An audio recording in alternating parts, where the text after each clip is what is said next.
Welcome to Ranger Reviews, a web series where we look at episodes of the TV show Power Rangers and then discuss them. Today we're exploring the 4th episode of Mighty Morphin Power Rangers titled A Pressing Engagement. We start this episode as we start most, at the juice bar. Jason is lifting weights to try to beat the record of number of bench presses while Ernie counts. The record is set to 1,010 presses, to which I say, what the fuck? These are supposed to be teenagers. Kimberly is doing stuff on a balance beam, comes off of it, and walks over to cheer on Jason while chewing on some bubblegum. Then, Zach comes in on a skateboard and face plants into a bubble Kim was blowing and pops it all over the place, which makes Ernie lose count. Somehow that means that Jason will now have to start all over again from 0 instead of just going to the last number that Ernie remembered. Or ask anyone in the audience who was watching. Meanwhile, on the moon, Rita decides that she needs to send down Goldar and Finster's latest creation.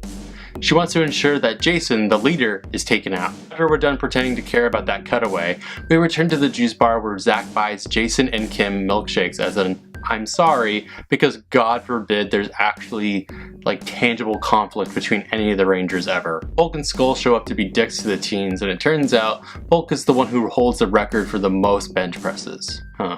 Must have let himself go. Just kidding, I wouldn't be so mean to make a fat joke about the guy. But the show would, because when he tries to bully Jason while hugging him really hard in a totally heterosexual way, his pants split, and we see that he is indeed wearing boxers with pigs all over them. Great prop comedy, guys.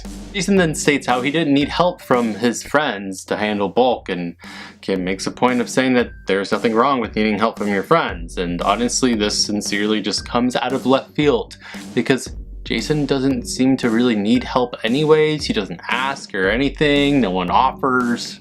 Zordon rings and tells the three that a new monster named King Sphinx has arrived on Earth, and it's time to fight. They morph to a miniature stage to fight putties, who look a little bit differently and rocky, almost like, I don't know, Finster left them in the oven for too long. Sphinx is a dick and decides to flap his wings and send Zach and Kimberly away from the battle. Meanwhile, we can only assume Billy and Trini hit snooze on their communicators because they're nowhere to be found. Zach and Kimberly land on the balance beam in the youth center, and my question is, how did no one notice this? King Sphinx decides it's time to kidnap Jason to an abandoned rock quarry so that they're not interrupted by anything else, I guess. We finally see Billy and Trini hanging out together at Billy's garage when Kimberly and Zach come rushing in to let them know that Jason's been kidnapped. But I'd like to ask them where the fuck were you guys? They go to the command center where they have to harness the power of bad CGI to create the power crystals, which will give added power to their Zords or something. I don't know, we've definitely already seen them in the show before, so this is a bit awkward. They somehow send the crystals to Jason in the quarry, who finds them and holds them up to the sky to somehow beckon the 4 other Rangers. I think this is supposed to show that Jason needs his friends to be successful, but it comes off as more of Jason is just using them as tools for his own plot device here. Rita gets really mad and makes King Sphinx and Goldar grow, and the Rangers call on their Zords.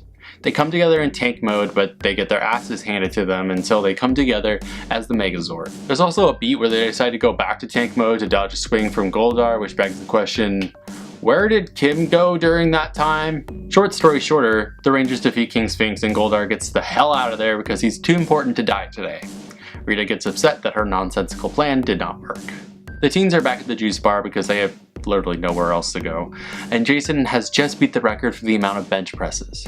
Billy and Trini are there to cheer him on, and Ernie is nowhere to be found, which is probably for the best. Ernie shows up, brings out a celebratory cake for Jason that might as well say, good job on that huge dick, bro, and then Bulk falls into it face first because that's allegedly comedy. Yep, that's it.